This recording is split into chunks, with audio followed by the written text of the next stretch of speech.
Hello friends, welcome to our channel physics point academy. जैसा कि आप जानते हैं कि राजस्थान यूनिवर्सिटी एमएससी एग्ज़ाम के पॉइंट ऑफ व्यू से हमने एक वीडियो लेक्चर सीरीज़ स्टार्ट की थी, जिसका एक वीडियो हम ऑलरेडी अपलोड कर चुके हैं, जिसका लिंक आपको डिस्क्रिप्शन में मिल जाएगा। ये जो है उसका सेकंड पार्ट है और आज जो हम डिस्कस करेंगे वो एक्सीलरेटेड फ्रेम ऑफ रेफरेंस और रोटेटिंग फ्रेम ऑफ रेफरेंस से रिलेटेड कॉन्सेप्ट को हम यहाँ पे डिस्कस करेंगे। तो आज का जो पहला जो टॉपिक है वो है आभासी या छद्म बल। इसको बोलते हैं स्यूडो या फिक्टिशियस फोर्स। आभासी या छद्म बल या स्यूडो या फिक्टिशियस फोर्स। तो देखो, आभासी या छद्म बल क्या होते हैं कि वह बल जो किसी कण पर वास्तव में कार्य नहीं करते, कोई भी कण है उस पर वास्तव में कार्य नहीं करते, बल्कि निर्देश तंत्र की त्वरित गति के कारण लगते हुए प्रतीत होते हैं, उन्हें हम क्या कहते हैं? आभासी या छद्म बल। मतलब वे बल जो किसी कण पर वास्तव में कार्य नहीं करते, बल्कि निर्देश तंत्र की त्वरित गति के कारण लगते हुए प्रतीत होते हैं, उनको हम बोलते हैं आभासी या छद्म बल। मान लेते हैं, देखो, यदि कण स्थिर जड़त्वीय निर्देश तंत्र में, कोई कण है स्थिर जड़त्वीय निर्देश तंत्र में, वास्तविक बल Fr हो, मतलब कोई बल है वो स्मॉल m द्रव्यमान के कण पर बल लगाता है, तो वहाँ पे एक्सेलरेशन जो जनरेट होता है वो Ar होता है। तो न्यूटन गति के द्वितीय नियम से Fr बराबर क्या होगा? m into AR vector. ये तो स्थिर जड़त्वीय निर्देश तंत्र में है। और अभी अभी हमने पढ़ा है कि त्वरित निर्देश तंत्र में कोई होता है ना, त्वरित गति के कारण, निर्देश तंत्र की त्वरित गति के कारण एक बल लगता है जिसको बोलते हैं स्यूडो फोर्स। तो कोई वस्तु अगर त्वरित निर्देश तंत्र में है तो उस पर दो बल लगेंगे। तो यहाँ पे देखो, त्वरित निर्देश तंत्र S डैश में कण पर लगने वाला परिणामी बल। तो देखो, कण पर दो बल लग रहे हैं, F बराबर Fr प्लस FA। Fr तो हो गया रियल फोर्स और FA हो गया स्यूडो फोर्स, मतलब आभासी या छद्म बल। और आभासी या छद्म बल जो होता है ना, यहीं पे हमें लिख देना चाहिए था एक बार। तो आभासी या जो छद्म बल जो होता है ना, वो होता है F बराबर माइनस m A0। यहाँ पे A0 जो है वो घूर्णी निर्देश जो तंत्र, जो एक्सीलरेटेड जो निर्देश तंत्र है उसका त्वरण है ये, और उसके विपरीत दिशा में काम करेगा। तो ये माइनस A0 करेंगे तो माइनस आगे आएगा। तो यहाँ पे जो F1 की जो वैल्यू होती है वो माइनस m A0 होती है। वापस वहीं चलते हैं। तो इसको हम मास इंटू एक्सीलरेशन की फॉर्म में लिखेंगे। तो Fr की जो वैल्यू है m AR और यहाँ पे FA की जो वैल्यू है माइनस m A0। तो एक्सीलरेशन की फॉर्म में लिखेंगे तो A वेक्टर बराबर AR माइनस A0 वेक्टर। अब देखो, एक एक टर्म का यहाँ पे इंट्रोडक्शन क्या आते हैं। तो FA जो है वो क्या है? आभासी बल है। FA बराबर क्या होता है? Minus m A0।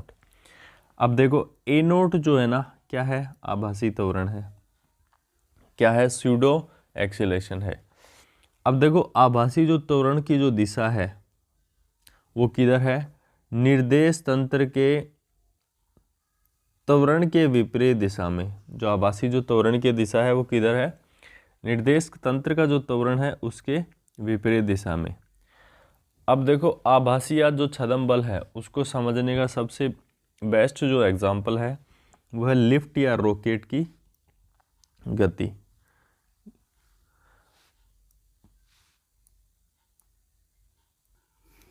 पहला जो केस है, जब लिफ्ट A0 त्वरण से, पर की जगह ए आएगा, जब लिफ्ट A0 त्वरण से पृथ्वी के सापेक्ष ऊर्ध्वाधर ऊपर की ओर गति करे।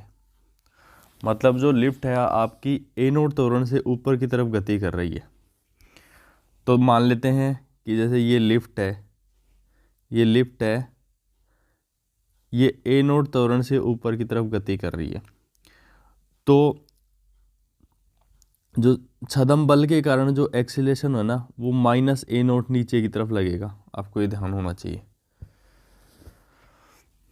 और जैसे ये आदमी है, इस लिफ्ट के अंदर बैठा हुआ है, इसका भार कितना हो जाएगा, mg हो जाएगा, क्योंकि किसी भी वस्तु का जो भार होता है ना उस पर लगने वाला गुरुत्वीय बल ही होता है, या ऐसे कह सकते हैं किसी भी वस्तु पर लगने वाला जो गुरुत्वीय बल है वो उसका भार कहलाता है।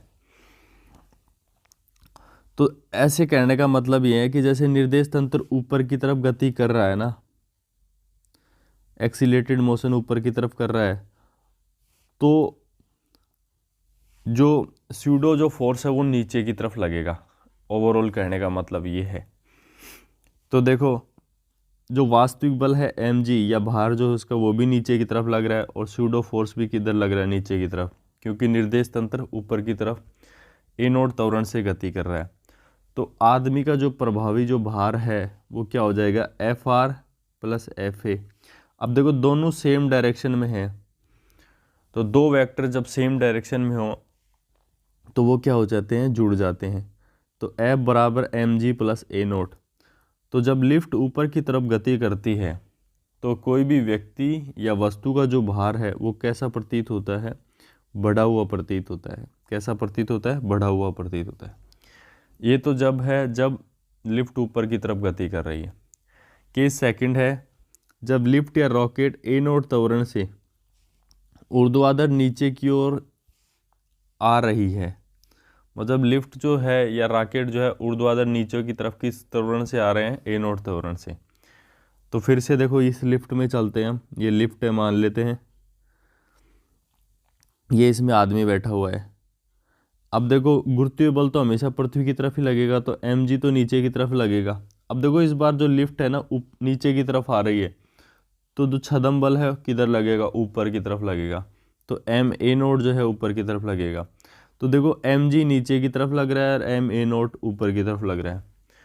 तो जो परिणामी जो देखो जब एक ही दिशा में दो सदिश होते हैं तो जुड़ जाते हैं, और जब विपरीत दिशा में होते हैं तो क्या हो जाते हैं, घटते हैं। तो आदमी का जो प्रभावी जो भार है वो क्या हो जाएगा, F बराबर Fr प्लस Fa। तो इसको ऐसे लिख सकते हैं Fr बराबर mg, और Fa जो है इसकी वैल्यू क्या हो जाएगी, माइनस ma नोट। और इस स्थिति में क्या होगा, वस्तु का जो भार होगा वो हमें कैसा प्रतीत होगा, घटा हुआ प्रतीत होगा। जैसे mg में से कोई चीज़ घट रही है, मान लो mg की वैल्यू 10 न्यूटन है, इसमें से कुछ 5 न्यूटन घट रहा है मान लो, तो एक्चुअल में तो उसकी 10 न्यूटन वैल्यू है, लेकिन वो छदम बल के कारण उसकी जो भार है वो हमें घटा हुआ प्रतीत हो रहा है। थर्ड जो केस है कुछ इस प्रकार से है, यदि लिफ्ट या रॉकेट पृथ्वी की ओर स्वतंत्रता पूर्वक गिरे। जब कोई भी वस्तु स्वतंत्रता पूर्वक गिरती है तो वो गुरुत्वीय त्वरण के अधीन हो जाती है। तो उस कंडीशन में क्या होगा कि ए नोट की जो वैल्यू है वो जी के बराबर हो जाएगी, मतलब जो छदम जो त्वरण है उसकी जो वैल्यू है वो गुरुत्वीय त्वरण के बराबर हो जाती है। तो उसका गुरुत्वीय त्वरण ए नोट बराबर जी होगा। तो देखो यहाँ पे आदमी का जो प्रभावी जो भार है वो क्या हो जाएगा, F बराबर mg minus M A naught. तो ए नोट की वैल्यू क्या रखेंगे, जी रखेंगे। तो F बराबर mg माइनस mg, तो F की जो वैल्यू हो जाएगी वो क्या हो जाएगी, 0। ये जो स्थिति होती है इसको बोलते हैं भारहीनता की अवस्था। इसको क्या बोलते हैं, वेटलेसनेस की जो कंडीशन, वेटलेसनेस फील करेगा आदमी लिफ्ट के अंदर, ऐसे लगेगा उसके अंदर भार ही नहीं है। नेक्स्ट चलते हैं। अभी तक तो हमने जो पढ़ा है ना एक्सीलरेटेड फ्रेम ऑफ रेफरेंस पढ़ा है। अब एक इम्पोर्टेंट कॉन्सेप्ट यहाँ पे आता है, कोरियोलिस बल। कोरियोलिस बल, अब देखो कोरियोलिस बल या कोरियोलिस जो फोर्स है ये क्या होता है। देखो कोरियोलिस जो बल है एक आभासी बल है। कैसा बल है, आभासी बल है। आभासी बल वे बल होते हैं जो वास्तव में कार्य नहीं करते, लेकिन मतलब लगते हुए प्रतीत ही होते हैं हमें। अब ये आभासी बल कब लगता है, जो पृथ्वी के घूर्णन से उत्पन्न होता है। कि जो ये कोरियोलिस जो बल है वो कैसे उत्पन्न होता है, पृथ्वी के घूर्णन से उत्पन्न होता है। अब कैसे उत्पन्न होगा, देखो पृथ्वी के घूर्णन के कारण वायु की दिशा में विक्षेप उत्पन्न हो जाता है। पृथ्वी के घूर्णन के कारण जो वायु की जो दिशा है उसमें विक्षेप उत्पन्न हो जाता है, और इस विक्षेप को उत्पन्न करने वाला जो बल होता है ना उसको विक्षेपक बल कहते हैं। इस विक्षेप को जो बल उत्पन्न करता है उसको क्या कहते हैं, विक्षेपक बल। और इस प्रक्रिया का जो सर्वप्रथम अध्ययन जो था वो जी.सी. कोरियोलिस नामक साइंटिस्ट ने किया था। किसने किया था, जी.सी. कोरियोलिस नामक साइंटिस्ट ने किया था। इसलिए इस वैज्ञानिक के सम्मान में इस विक्षेपक बल का नाम हमने क्या रख दिया, कोरियोलिस बल। क्या रख दिया, कोरियोलिस बल। तो उम्मीद करता हूँ कितना आपको समझ में आया होगा। अब यहाँ से हम घूर्णी निर्देश तंत्र के बारे में ही पढ़ेंगे। तो देखो ये बहुत सारी एग्जाम में पूछे जाते हैं कि घूर्णी निर्देश तंत्र में कण का जो वेग होगा। देखो हमने पहले बताया है कि हमारा जो ये वीडियो जो बनाने का जो पर्पस है केवल हम ब्रीफ में यहाँ पे समझाएंगे, क्योंकि हमारा जो पर्पस है वो राजस्थान यूनिवर्सिटी एमएससी एंट्रेंस के एग्ज़ाम के पॉइंट ऑफ व्यू से प्रिपेयर किया गया है ये वीडियो। और आपकी जो डेरिवेशन है या पूरी आपको अच्छे से पढ़ना है तो आपको बुक पढ़नी चाहिए। लेकिन इतना जो सफिशेंट है एग्ज़ाम के पॉइंट ऑफ व्यू से, तो वहाँ पे डायरेक्ट पूछा जाता है कि घूर्णी निर्देश तंत्र में कण के वेग का सूत्र सही है कौन सा है, तो वहाँ पे आपको 4 ऑप्शन मिलेंगे। तो कहने का मतलब कोई भी जो डेरिवेशन आप उसका रिजल्ट आपको याद होना चाहिए। डेरिवेशन कोई नहीं पूछता किसी भी ऑब्जेक्टिव एग्जाम के अंदर। तो घूर्णी निर्देश तंत्र में कण का जो वेग होता है वो देखो v प्राइम बराबर v minus omega cross r, ये हो जाएगा। आपको याद करना है इस चीज़ को। अब देखो घूर्णी निर्देश तंत्र में कण का जो त्वरण होता है ना, घूर्णी निर्देश तंत्र में जो त्वरण जो का होता है ना वो a प्राइम बराबर होता है minus A omega cross v prime minus omega cross v। तो देखो ये जो टर्म है ना ये होती है कोरियोलिस त्वरण की, और ये -2 ओमेगा क्रॉस जो v प्राइम जो टर्म है ये किसकी हो गई, कोरियोलिस त्वरण की। और माइनस ओमेगा क्रॉस r जो है ये किसकी हो जाएगी, अपकेंद्रीय त्वरण है। सॉरी ये अभिकेंद्रीय नहीं, अपकेंद्रीय त्वरण है। कैसा त्वरण है, अपकेंद्रीय त्वरण है। अब देखो इसको बल में कन्वर्ट करना हो तो हम क्या करते हैं, m से गुणा करते हैं। m से गुणा कर दिया हमने, तो ये एम ए प्राइम बराबर M A minus 2m omega cross v prime minus m omega cross r। तो ये टर्म आपकी बन गई। अब देखो ये जो टर्म बन रही है ना, ये जो टर्म इसको बोलते हैं, जैसे वो कोरियोलिस त्वरण था तो m से गुणा करने के बाद में ये क्या बन गया, कोरियोलिस बल। और ये क्या बन जाएगा, अपकेंद्रीय बल बन जाएगा। क्या बन जाएगा, अपकेंद्रीय बल। अपकेंद्रीय बल बन गया। अब देखो जैसे ये तो एफ प्राइम हो गया। एफ प्राइम क्या है, घूर्णी निर्देश तंत्र एच डैश में प्रेक्षित बल, मतलब घूर्णी जो निर्देश तंत्र है उसमें टोटल बल कितना आपको ऑब्जर्व हो रहा है। तो ये तो रियल बल हो गया, मतलब स्थिर निर्देश तंत्र में था तब उस पर वास्तव में कितना बल लग रहा था, फिर वही निर्देश तंत्र घूर्णन करने लग गया तो वहाँ पे भी लगेगा, क्योंकि स्थिर में लग रहा है तो घूर्णी निर्देश तंत्र में भी लगेगा। तो यहाँ पे लिखा है कि स्थिर निर्देश तंत्र एस में आरोपित बल, और एफ ए जो है वो छदम बल है, इसको बोलते हैं सूडो फोर्स। अब देखो ये जो छदम बल है वो 2 प्रकार के छदम बल यहाँ पे एक साथ लगते हैं, एक तो कोरियोलिस बल और एक अपकेंद्रीय बल। तो कोरियोलिस बल और अपकेंद्रीय बल जो है दोनों ही छदम बल हैं, तो इनका योग जो होगा ना यहाँ पे हम इसको रख देंगे। अब आप सोच रहे हो कि माइनस साइन पे आपने यहाँ पे क्यों नहीं लिखा है। देखो ओवरऑली हम वेक्टोरियल फॉर्म में लिखते हैं ना तो माइनस साइन को इंक्लूड नहीं करते। वैसे हमको पता है कि जो कोरियोलिस जो बल होता है ना वो देखो हमने यहाँ पे लिख रखा है एफ सी बराबर -2m omega cross v prime. तो सबसे पहले देखो यहाँ पे 2 टर्म आई है छदम बल की, एक तो कोरियोलिस बल, एक होता है अपकेंद्रीय त्वरण। तो सबसे पहले कोरियोलिस बल से आपको इंट्रोड्यूस कराते हैं, ये बहुत बारी एग्जाम में पूछा जाता है को कोरियोलिस बल की सही टर्म कौन सी है। तो एफ सी मतलब एफ कोरियोलिस बराबर -2m omega cross v prime. अब देखो कोरियोलिस जो बल है वो क्या है, देखो ये एक आभासी बल है, अभी आपने पहले भी आपको जिक्र किया था। जो घूर्णी निर्देश तंत्र में कण की गति के कारण लगता हुआ प्रतीत होता है। मतलब घूर्णी निर्देश तंत्र में कण यदि गति करेगा तभी उस पे लगेगा, अदरवाइज कोरियोलिस बल नहीं लगेगा। जबकि देखो ये जो अपकेंद्रीय जो बल है ये क्या है, निर्देश तंत्र के घूर्णन के कारण लगता हुआ प्रतीत होता है। तो अपकेंद्रीय जो बल है या सेंट्रीफ्यूगल जो फोर्स है वो घूर्णी निर्देश तंत्र में हमेशा लगेगा। मतलब अगर निर्देश तंत्र घूर्णन गति करता है तो हमेशा लगेगा। लेकिन जो कोरियोलिस जो बल है वो अगर घूर्णी निर्देश तंत्र में कण स्थिर अवस्था में बैठा हुआ है तो कोरियोलिस बल 0 हो जाएगा। लेकिन कण गति कर रहा है, कण क्या कर रहा है, गति कर रहा है, तो उस पर हमेशा कोरियोलिस बल कार्य करेगा। अब देखो इसी जो ये इक्वेशन है ना, इसको आगे सोल्व कर रहे हैं। ये जो क्रॉस प्रोडक्ट है इसको खोलेंगे तो एफ सी बराबर -2m omega cross V prime sine theta N cap. यहाँ पे एन कैप की जो डायरेक्शन होगी वही कोरियोलिस बल की डायरेक्शन होगी, क्योंकि एफ जो कोरियोलिस बल है एक वेक्टर फोर्स है। हम यहाँ पे वेक्टर फॉर्म में लिख रहे हैं इसको।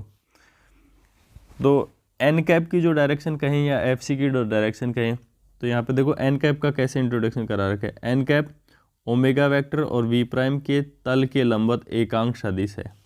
तो आपसे पूछ लें कि एफ सी की डायरेक्शन क्या होगी, तो आपको बताना है कि ओमेगा वेक्टर और वी प्राइम के तल के लंबवत सदिश है। ये भी मतलब इन दोनों के तल के लंबवत होगी। मतलब जो यूनिट वेक्टर होता है ना, उसका काम यही होता है, केवल दिशा बताने के लिए हम काम में लेते हैं इसको।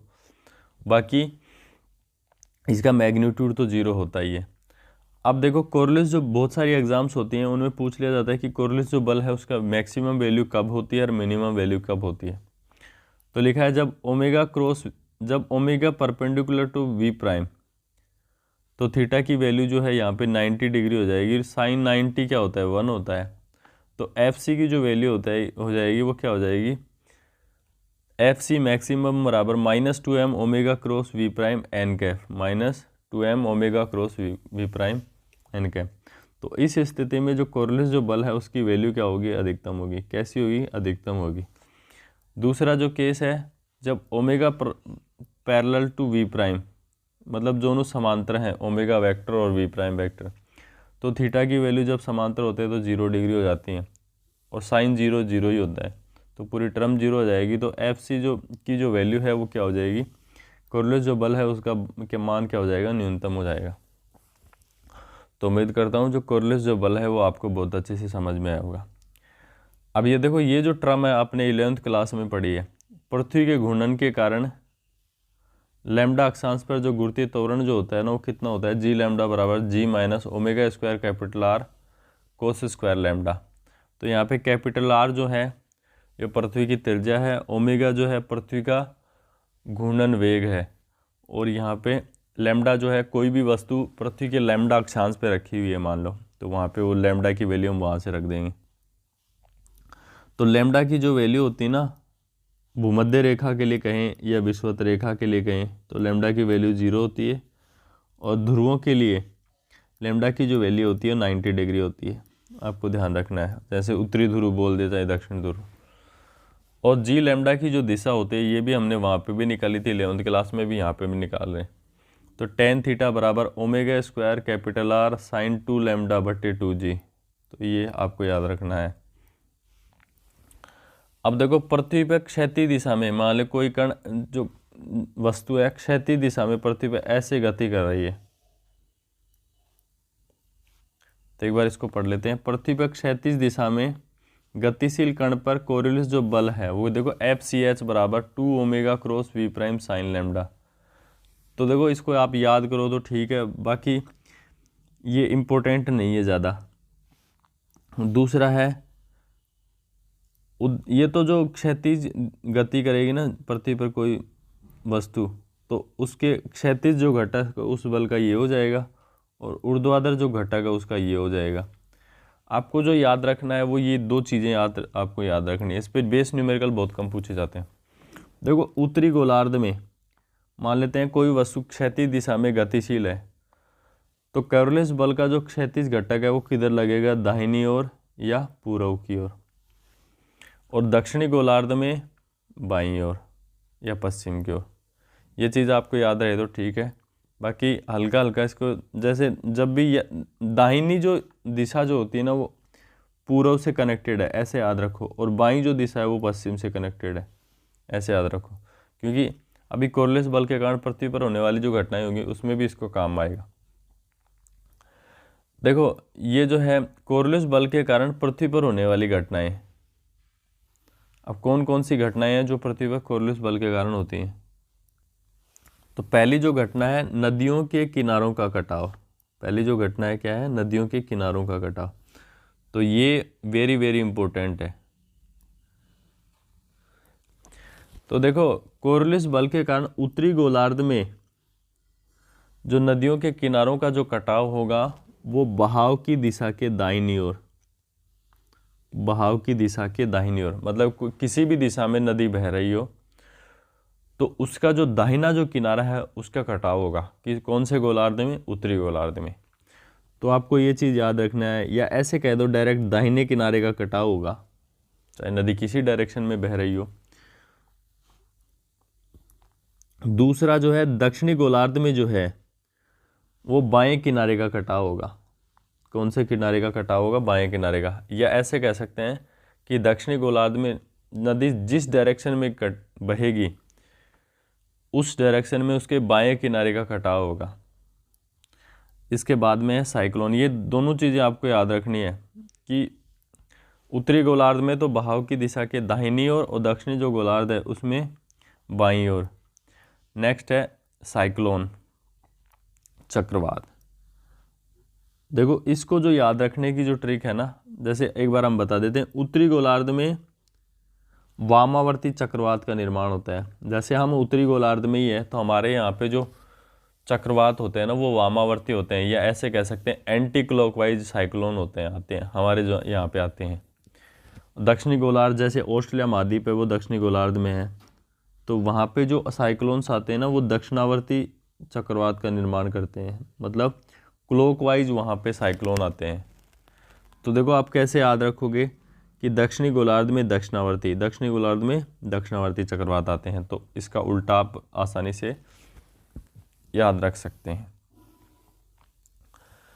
नेक्स्ट है कि पृथ्वी पर ऊर्ध्वाधर नीचे की ओर गिरते, पृथ्वी पर ऊर्ध्वाधर नीचे की ओर गिरते पिंड पर कोरलिस बल के कारण विस्थापन। मतलब कोई पिंड है वो पृथ्वी पर ऊर्ध्वाधर नीचे की तरफ गिर रहा है, तो उत्तरी गोलार्ध में देखो हमेशा थोड़ा थोड़ा थोड़ा थोड़ा पूर्व की तरफ विस्थापित होता है। तो सबसे पहले तो आपको ये जो विस्थापन की जो टर्म है ना ये याद रखनी है, x प्राइम बराबर 1/3 जी ओमेगा कोस लैम्डा 2h अपॉन जी की पावर 3/2। अब देखो आपको ये टर्म भी याद रखनी है कि उत्तरी गोलार्ध में ऊपर की तरफ से कोई वस्तु नीचे की तरफ गिर रही है तो उसका जो विस्थापन होगा वो किधर होगा, पूर्व दिशा में। उत्तरी गोलार्ध में पूर्व दिशा में या दाहिनी ओर, देखो बातें तो अभी वही आ रही हैं। और दक्षिणी गोलार्ध में जो विस्थापन होगा ऊपर से कोई पिंड नीचे की तरफ गिर रहा है तो किधर होगा, पश्चिम दिशा में। तो अभी तो हमने पढ़ा था कि ऊपर से नीचे की तरफ कोई पिंड गिर रहा है तो उत्तरी गोलार्ध में उसका विस्थापन होगा दाईं ओर, या कह सकते हैं पूर्व की ओर, और दक्षिण गोलार्ध में पश्चिम की ओर। अब है कंडीशन पृथ्वी से ऊर्ध्वाधर ऊपर की ओर फेंके गए पिंड पर, ऊपर की ओर कोई पिंड फेंका जा रहा है, कोरलिस बल के कारण जो विस्थापन है उसका देखो x प्राइम बराबर -4/3 8h³ g की पावर 1/2 ओमेगा कोस लैम्डा। थोड़ा डिफिकल्ट टर्म है लेकिन आप याद रहे तो ठीक है, हल्का हल्का सा भी आप याद रखोगे तो भी ठीक हो जाए। तो देखो उत्तरी गोलार्ध में विस्थापन, जैसे कोई किसी पिंड को आप ऊपर की तरफ फेंको तो उत्तरी गोलार्ध में विस्थापन जो होगा ना पश्चिम की ओर होगा। अब आप देखो सर आपने तो बहुत ज़्यादा कंफ्यूज कर दिया, कहीं पश्चिम की ओर कहीं पूर्व की ओर। तो देखो जब आपने इनको याद करने की ट्रिक यही है, जैसे अभी जो आपने जब नीचे की तरफ फेंका था तो उत्तरी गोलार्ध में पूर्व की तरफ विस्थापन हो रहा था, तो यहाँ पे जब ऊपर की तरफ फेंकोगे, नीचे की तरफ फेंक रहे थे तो उसके जो जस्ट अपोजिट जो है ना वो ये है कि उत्तरी गोलार्ध में तो वहाँ पे पूर्व की तरफ था, दक्षिणी गोलार्ध में पश्चिम की तरफ था। तो यहाँ पे इसका जस्ट उल्टा केस है कि जब किसी पिंड को आप ऊपर की तरफ फेंकोगे तो उसका जो विस्थापन होगा ना पश्चिम की तरफ होगा, और दक्षिणी गोलार्ध में, उत्तरी गोलार्ध में बता रहे हैं, और दक्षिणी जो गोलार्ध जो होगा ना उसमें उसका जो विस्थापन है किधर होगा, पूर्व की तरफ होगा। तो उम्मीद करता हूँ आपको अच्छे से समझ में आया होगा। इसके बाद में है फोको का लोलक। फोको का लोलक या ऐसे बोल सकते हैं फोकल्स पेंडुलम। सबसे पहले देखो आपको यहाँ पे ब्रीफ में बता देते हैं कि जो फोको जो लोलक है वो किस काम में आता है। देखो कोई भी ग्रह है उसका आपको आवर्तकाल ज्ञात करना हो या घूर्णन की दर ज्ञात करनी हो तो आप फोको लोलक की मदद से आसानी से ज्ञात कर सकते हैं। तो देखो फोको लैम्डा अक्षांश में लोलक के तल का जो घूर्णन का जो आवर्तकाल है वो कितना होता है, T/2π/ओमेगा साइन लैम्डा। मतलब लैम्डा अक्षांश पे कोई फोको लोलक जो रखा हुआ है उसका जो घूर्णन का जो आवर्तकाल है वो कितना होगा, T/2π/ओमेगा साइन लैम्डा। लेकिन हमें जो याद करना है ना वो इस फॉर्मूले को याद करना है पृथ्वी के लिए। मतलब पृथ्वी के लैम्डा अक्षांश पे एक फोको लोलक रखा हुआ है तो उसका घूर्णन का आवर्तकाल मतलब एक जो चक्कर है वो घूमने में, मतलब खुद के अक्ष पे एक चक्कर लगाने में, मतलब 360 डिग्री घूमने में कितना समय लगेगा। देखो पृथ्वी के लिए जो घूर्णन का जो वेग है, पृथ्वी का जो कोणीय जो वेग होता है कितना होता है, 2π, मतलब 360 डिग्री घूमने में कितना समय ले रही है, 24 घंटे। तो पृथ्वी के लिए जो फोकल्ट जो लोलक का जो आवर्तकाल जो हम निकालेंगे तो ये जो वैल्यू है यहाँ पे रख देंगे। तो पृथ्वी के लिए, पृथ्वी पर जो फोकल्ट जो पेंडुलम है उसका जो आवर्तकाल है वो कितना हो जाएगा, T/24 साइन लैम्डा। ये तो इसका हो गया आवर्तकाल, हो गया फोकल्ट पेंडुलम का लैम्डा अक्षांश पर पृथ्वी के लिए। अब देखो इसके घूर्णन की दर निकालनी हो, लैम्डा अक्षांश पे फोकल्ट जो पेंडुलम है उसके घूर्णन की दर आपको निकालनी हो तो ओमेगा बराबर हो जाएगा 2π/T। तो टी की वैल्यू तो हमने अभी अभी निकाली है, तो 2π/24 साइन लैम्डा, और 2π की जो वैल्यू है वो कितनी है, 360 है, /24 इंटू साइन लैम्डा। तो ओमेगा की जो वैल्यू है या घूर्णन की दर कहें या फोकल्ट जो पेंडुलम है उसका कोणीय वेग कहें वो कितना हो जाएगा, 15 साइन लैम्डा डिग्री प्रति घंटा। अब देखो फोकल्ट जो पेंडुलम है उसके तल का जो घुमाव है वो किस हिसाब से होता है। देखो फोको लोलक के दोलन तल का घुमाव, फोको लोलक के दोलन तल का घुमाव, तो देखो फोको जो लोलक का जो दोलन तल है ना वो जो चक्रवात है उसका जो केस है उसका जस्ट अपोजिट है। तो दक्षिणी गोलार्ध में वामावर्ती चक्र, जो दक्षिणी जो गोलार्ध है उसमें जो फोको लोलक का जो तल है वो वामावर्ती, और उत्तरी जो गोलार्ध है उसमें जो फोको जो लोलक है उसका जो तल है वो कैसे दक्षिणावर्ती घूमता है। तो आपको जो ध्यान रखना है वो यही है कि जो फोको जो लोलक है उसका जो दोलन तल का जो घुमाव है वो साइक्लोन के दोलन, जो साइक्लोन का जो घूमता है उस डायरेक्शन के जस्ट अपोजिट है। तो वहाँ पे हमने पढ़ा था कि दक्षिणावर्ती जो साइक्लोन का जो निर्माण होता है वो किस में होता है, दक्षिणी गोलार्ध में। लेकिन यहाँ पे दोलन जो तल है दक्षिणी गोलार्ध में कैसे घूम रहा है, वामावर्ती, तो उसका जस्ट अपोजिट है। तो फ्रेंड्स आज के लिए इतना ही, मिलते हैं नेक्स्ट क्लास में, तब तक के लिए नमस्कार, जय हिंद।